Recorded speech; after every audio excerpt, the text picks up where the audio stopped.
you know, my upbringing wasn't necessarily good all the time. I lived in a household where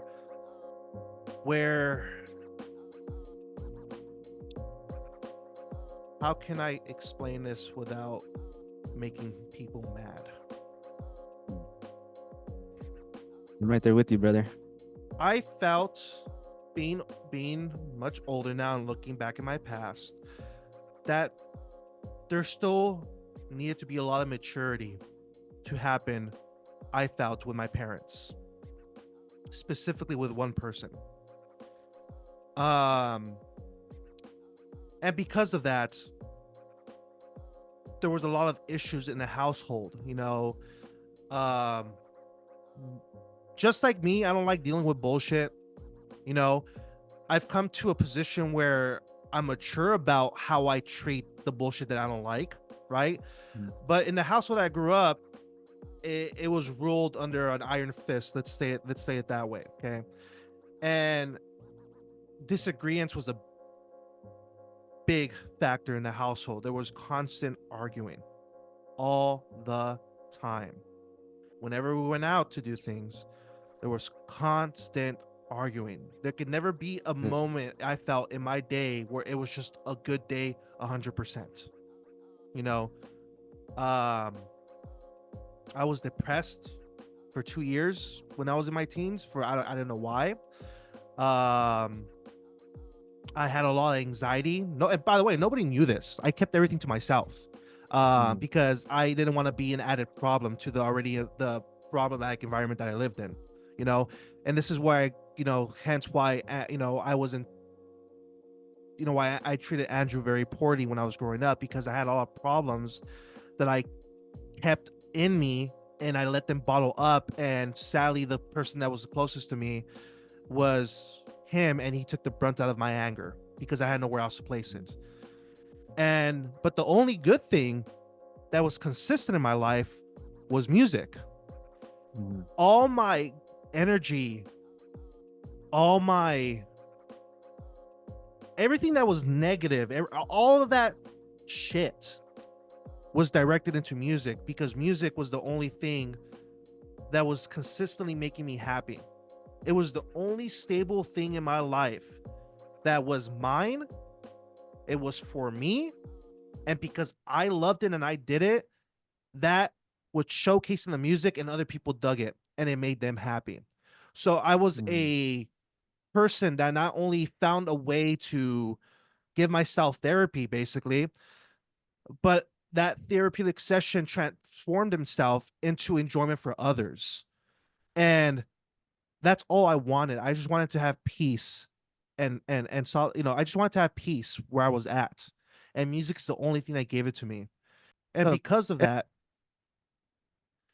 I I knew that this was what I needed to do because I knew what it did for me and I knew what it did for me when I transformed it into some kind of creative, song or whatever, what it did for others.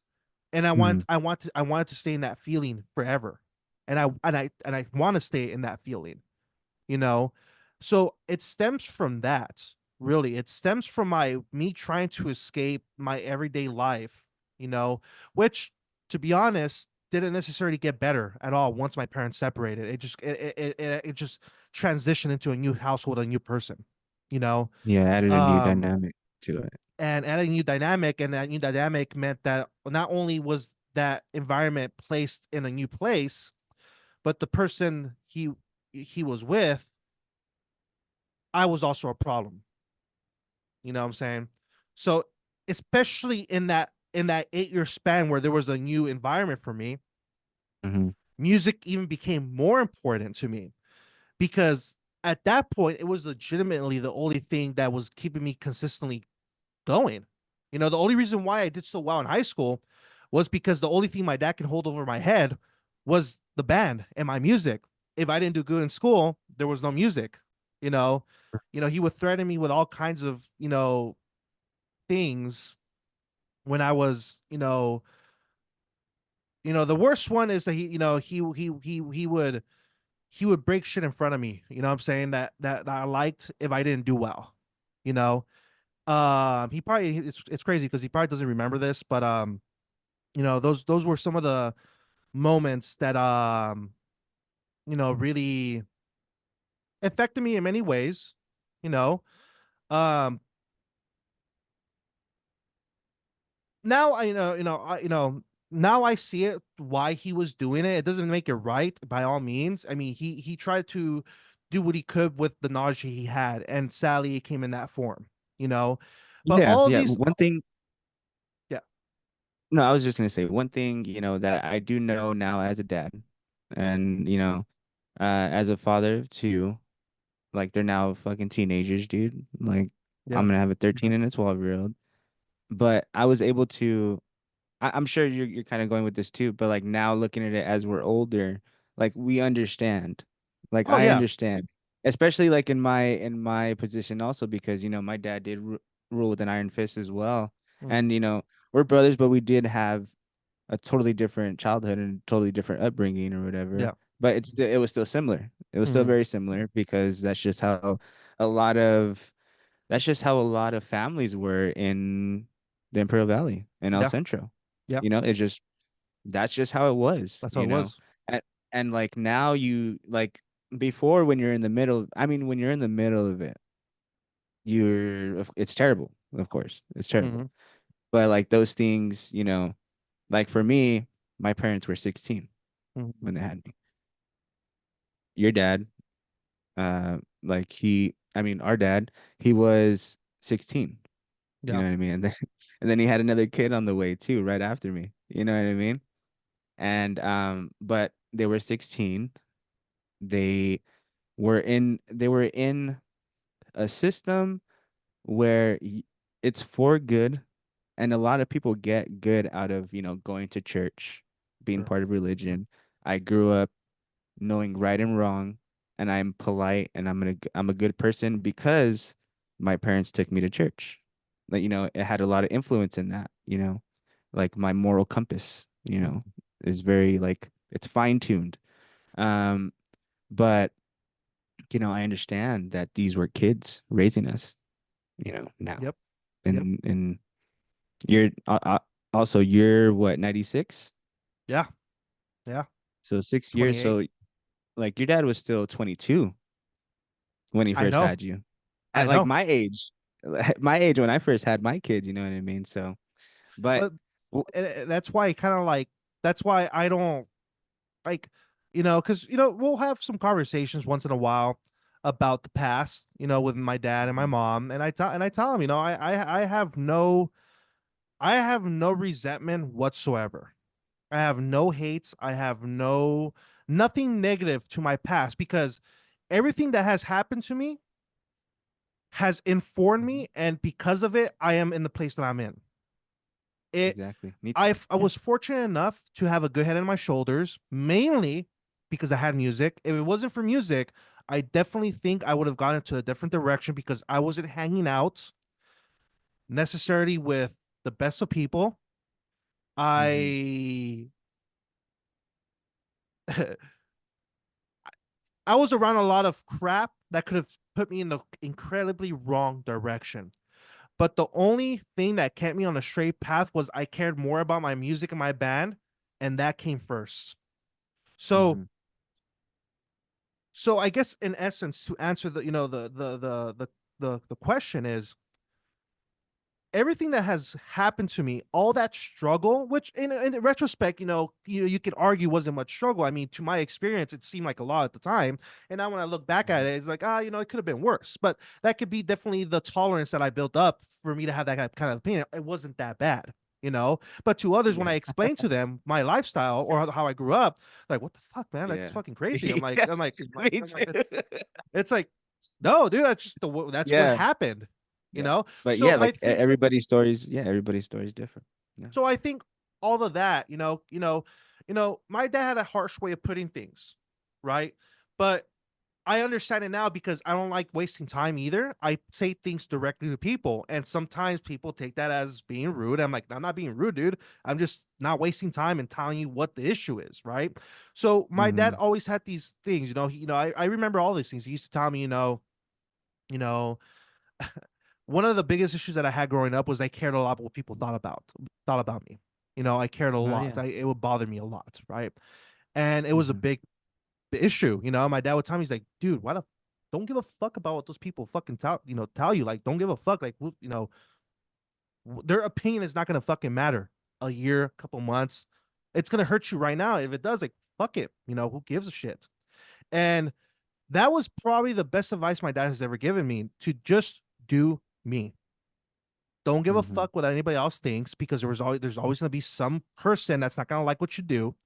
And his Mm-hmm. life is definitely a big attribute to that. Knowing how some of his immediate family thought of what they thought about him, and then proving them wrong when he finally settled in a job at the fire department, right? Because they thought he was not going to do anything with his life, and he proved them wrong, whether it be to prove them wrong or to get the job because he needed to support a family, right? He did what he needed to do as a man, I think, in order to support the family and do what he needed to do. Was it perfect all the time? No, it wasn't. But he did the best with the guidance that he didn't have, you know, Mm-hmm. and everything that he has told me has led me up to this point. You know, he taught me to not give a shit what other people think. And I genuinely do not give a shit what other people think. I do this for myself firstly, and if people resonate with what I do, then I'm happy with it. I'm happy, but I do this because it makes me happy. It's my therapy, man. It's not even a hobby. It's a part of my life. Music is a part of my Going life. going back to like therapy, the one thing like I grew up, we grew up I grew up similar. Um, but the one thing that always made me happy was music. Yeah, Like that was the one thing. If there was a lot of things going on around me and a lot of things that I didn't understand, the one thing that I could understand was putting in this cassette into this tape player here, yeah, pushing play, putting the CD into the CD player here, pushing play. I can bring up that fucking volume as long as as much as I want. And that was my therapy, my Walkman, my fucking my therapy is if I'm like really mad, if I'm really sad or something like that, I I usually take out my frustrations and my car rides with my music. yeah, Like it's not it's nothing that I like I throw shit around or nothing that like, I cry about and shit like that, but all of my pain and all of my, unhappiness, whatever, if I'm feeling that on the way to somewhere, or like I kind of just pent it up to where I mm, can take it out in the shower, yeah, or I could take it out on the way to work, on the way to the store, on the way to anywhere. When I was younger, what I would do is like I always needed my shit in the shower. Like mm, I always needed music somewhere. I always needed my music somewhere. yep, Like I would get I would get like my stereo speakers and my big stereo if because we didn't have fucking um what do you call them, the Bose like yeah, yeah. Like the portable fucking speakers. like Yeah, the portable speakers. We didn't have anything like that. yeah, Everything was wired, bro. We had the radio. We'd take like a little radio into the shower if you didn't have and you would get your speakers. You would take one speaker, you know what I mean? Throw yeah, it in there and fucking boom, boom, boom, boom, fucking loud as fuck. You know what I mean? yeah, So when I was sad or I could just put on my music and yeah, I just like I feel like it's nuts how you can feel something like so much that you can't see. mm, You can only hear it. You can mm, see people playing the instruments, but you can't like you can't see the vibe. It's like air. You know what I Yeah. mean? It's it's like the thought process. You can't see it, you know, and but it just it goes into you. Like it Yeah. flows through you. Like it's so crazy to me how I can put that on and music can just take it away, Yeah. you know, and how music can make you cry. Like Yeah. one thing, my grandpa, he passed away a couple years ago, you know, R.I.P. Tata. And you know, he was very big and integral in my music growing up because he would play his oldies music. He Yeah. was always singing. He was always singing like little things. Um and like he would play like we would listen to old music through him, you Hmm. know, even like some Motown oldies like Yeah. and he would play that around and so I got a very large variety of music. I never went to go looking for music because that was just not a thought in my head. Like go look for different musics. Go Yeah. look for a different CD. Like not playing like the poor card or anything, you know, but like at a I grew up with the understanding of I'm probably not going to get the thing that I asked for. Sure. So I just stopped asking. Yeah. You know what I mean? I know what you mean. So I wouldn't get like, you know, I wouldn't get disappointed when I couldn't have it.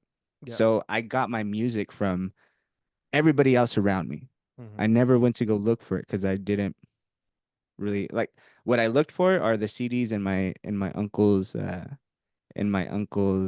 CD like case, you know what I Sure. mean? Yeah. Yeah.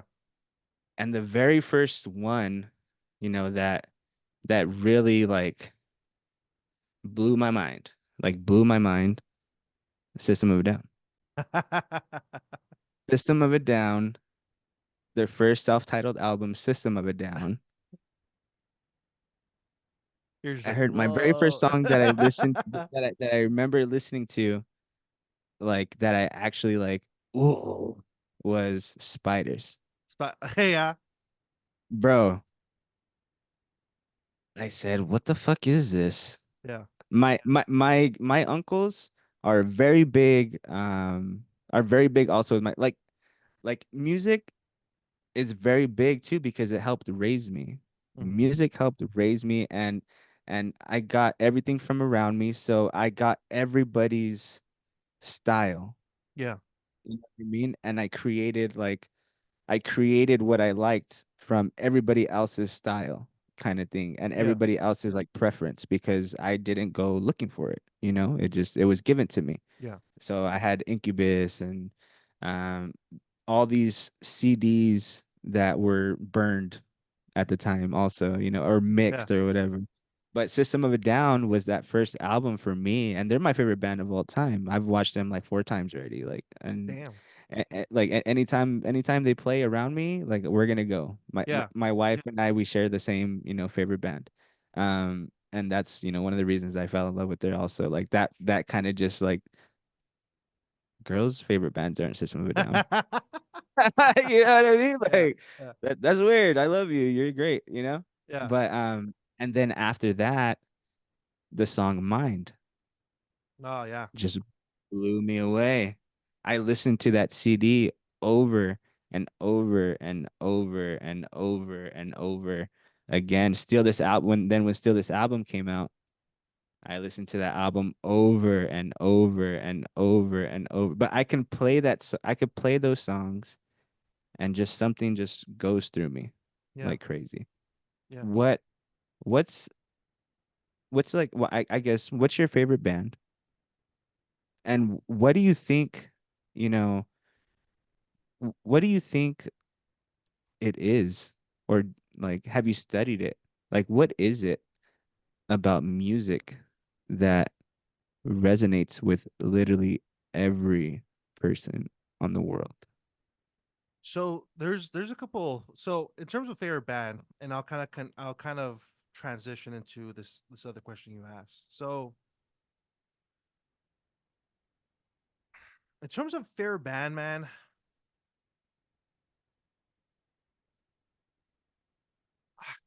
it's hard to say if I do have a favorite band because every band that I do listen to has its own distinct thing that I enjoy, and that's the reason why I listen to them in particular. So I Mm-hmm. I can't really pinpoint a favorite band for me. I mean, I'll tell you one that I've been listening to often recently, and they're called they're like I guess a technical death metal band. They're called Disembodied Tyrant, right? So I think the reason why I've been listening to this band recently uh is because they basically infuse classical music with death metal, like technical death metal, and I think they do it exceptionally well. And they have some pretty cool, unique things in there that I enjoy. So like, there's a realm of like, oh, okay, this is like metal, like technical death metal. Okay, I hear that attribute. Here's some other things that I like from it, and then there's like a classical vibe in there. I was just like, oh, that's pretty interesting.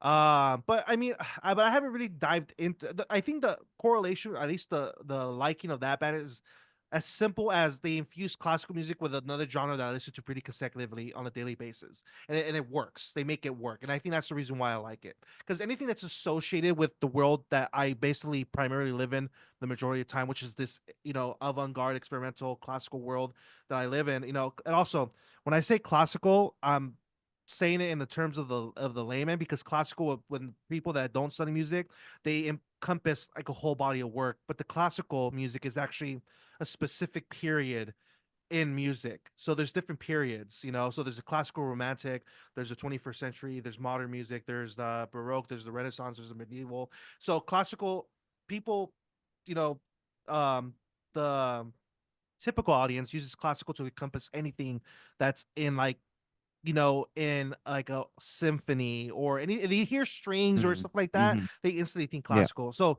I'm using that word in that kind of mind frame. Mm-hmm. And if I don't, I'll tell you I'm not using it. But but I will say I do have a favorite composer that I listen to and that I is my inspiration, and his name is George Crumb, and he just died like I think 2 years ago at this point.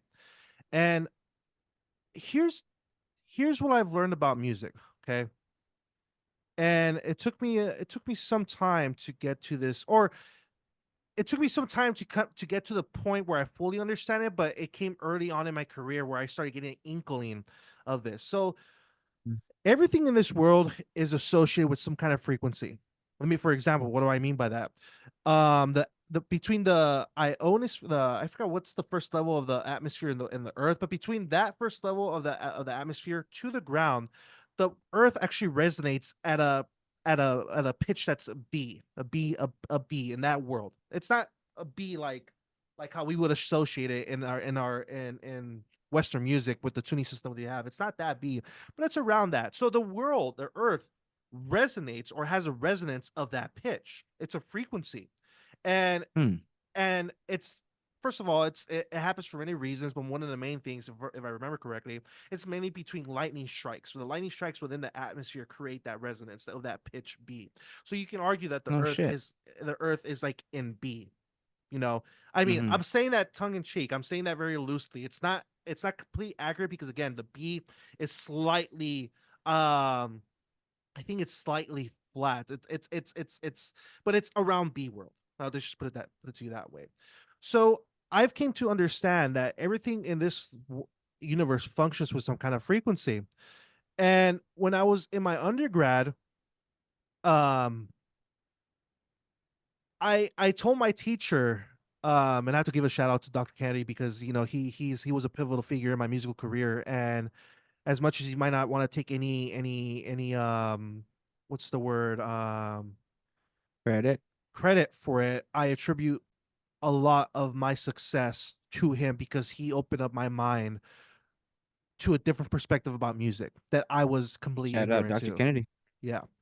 Um and I remember when I entered this program, I told him that I didn't want to write anything that was not tonal music. And just to kind of clarify what that means is, most of the music that you listen to is primarily probably in a tonal sense, meaning everything functions within a tonality, for example, versus atonal music doesn't have traditional means of the way we organize sound. Let's just put it to you that way. Um, so I told him that I was never going to write anything that was not tonal, and he's like, "That's fine." And as I progressed, I was making big leaps in my musical journey, in my experience. I wasn't just gradually improving, I was improving exponentially by taking not just this, I was jumping levels in my first year of my education. And I came to I think my the second half of my second year, and I had these ideas that I wasn't sure how to notate. I didn't know how to describe them in a sonic world. I didn't know how to do it, but I was describing to him what I wanted to achieve in my music. And he tells me, "Give me a second." And he pulls up to his library. He had like a library full of scores, and if you don't know what a score is, a score basically has all the pitches that basically to show you what the music is doing. And he pulls Hmm. out a score. He puts it in front of me, and it's the composer George Crumb, and the piece is called Ancient Voices of Children, and he plays it for me, after we're done listening, I look at him and I'm like, this is it. This is what I was imagining, like something like this. And he's like, yeah, I knew it. And ever since then, I That's crazy. my whole writing style changed like I mean, I'm not gonna say it was an overnight change, but being the fact that my compositional journey only got serious at the age of 18, and I had gone into a bachelor program at 21, my whole perspective changed in the span of a 3 year life cycle of me doing composition. It changed Hmm. immediately. And it just started going in a whole different direction. And what I discovered is now, and this kind of leads up to my dissertation, basically what's going to determine if I get my title of doctor. Okay. So I was able to figure out ways of basically creating representations of of let's just say reality. What do I mean by that? I wrote a piece about a year ago where it was based off psilocybin cubensis, which basically is the scientific term for magical mushrooms, right? And I found out that I can take the molecular structure of a compound in the mushroom and create essentially a piece with that molecular structure. And I figured out that you can take elements and create frequencies out of them. So you could take, so for example, oxygen is this pitch, carbon is this pitch, I just learned that on Joe nitrogen, Rogan. Shout out Joe Rogan. nitrogen is this pitch, right? Yeah. I figured that out, and I thought I was kind of off the beaten path a bit. I thought I was kind of going kind of like cuckoo about it. And then Mhm. I found a freaking scientist had already done it. And I'm like, oh, shit. I can conjure up this kind of thinking without even knowing anything or have not knowing any research that already existed. But I figured out that it's possible, you know? And from there, I found I'm trying to take I'm basically from there, I what do I do next? And I'm kind of jumping around. This is like now like basically this experience is now like basically like a year ago. Okay, so like this is already in my first year of my doctorate, and I found out that how do you figure out what elements are at different planets? How do scientists do that? Well, they use this like a spectrogram. They analyze so every element has its own specific color. So just to reduce the complexity just for the sake of our conversation, let's say oxygen is blue. Oxygen is always blue. That's how scientists are able to tell what elements are at different planets and different stars. So, and I didn't know that. I was completely ignorant to that. I didn't know that. And when I found that out, I was like, oh crap, I guess I am right. But now the trick is, well, how do I make this convincing enough? And here's the thing: my goal isn't to represent things where you'll hear it, you're like, oh, that's carbon. That's not my goal. At the end of the day, I'm an artist still. But what I'm not doing is I'm not conjuring up ideas that are imaginatory. I'm taking real life characteristics and trying to represent them through a medium that I truly understand. It's like, for example, language doesn't really tell you anything about anything. Okay. Language is purely symbolic. It doesn't really do anything to explain the reality around you. It's all symbolic. And then we take that in the same vein of music. Music is another language, and music is completely symbolic. So we can describe the world around us using what is already an ambiguous freaking language, or what is already ambiguous. Why can't I do the same with music? Right? I'm just Mm-hmm. speaking in a different language.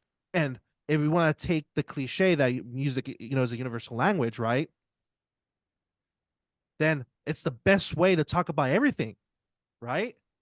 So Mm-hmm. I discovered that, well, I didn't discover. I through my own process, my own journey, I came to this conclusion that already exists and has already been thought of, but I came about it in my own journey, right? That we can describe things in any which way possible, and I choose to describe what what is in something that we can all try to understand. Now, you might be asking, well, how do you accomplish something where you're not where well, how can you convince somebody that what you're writing that's a mushroom, right? Like how do you do that?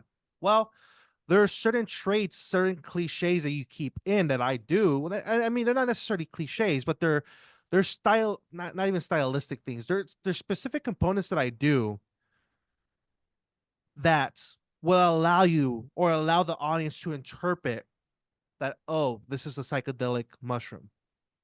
How what's a simple way of doing that? Well, in the case of this piece that I wrote, at first I tried to create I I was attempting to make the audience hallucinate just by frequency. I found that to be almost impossible. It was really hard Mm-hmm. because there are certain auditory illusions that you can compose, but once you start any complexity to them, it becomes kind of hard to do that. It loses its it loses its illusion. But one was successful, and to depict or represent the mushroom, at least in a narrative, I decided, well, the whole piece, I'm going to use the information provided by the mushroom being a molecular structure. I'll use it as the fundamental basis of the sonic palette, right? And I'll create a narrative around that palette that would intrigue the audience.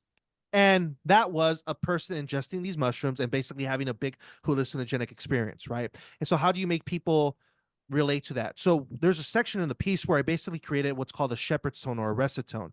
So, what that is it's a ascending or descending let's pitch that sounds like it's always going high, high, high, high, and it sounds like it never stops. It's just going, Mm-hmm. and it just sounds like it's doing that forever. You're like, and if you don't pay attention, you're like, what? Like, why is it still going up higher? It's supposed to stop. So what I did is during this climactic point, I used that, and now that whole recitone thing was another beat on his own. But I won't get into it for the sake of time. And what I decided to do is I took two of those. I took an ascending line and a descending line, and I basically created these like if you were kind of like always falling and always floating. So it sounds like that. It sounds like you're just going like in opposite directions forever, right?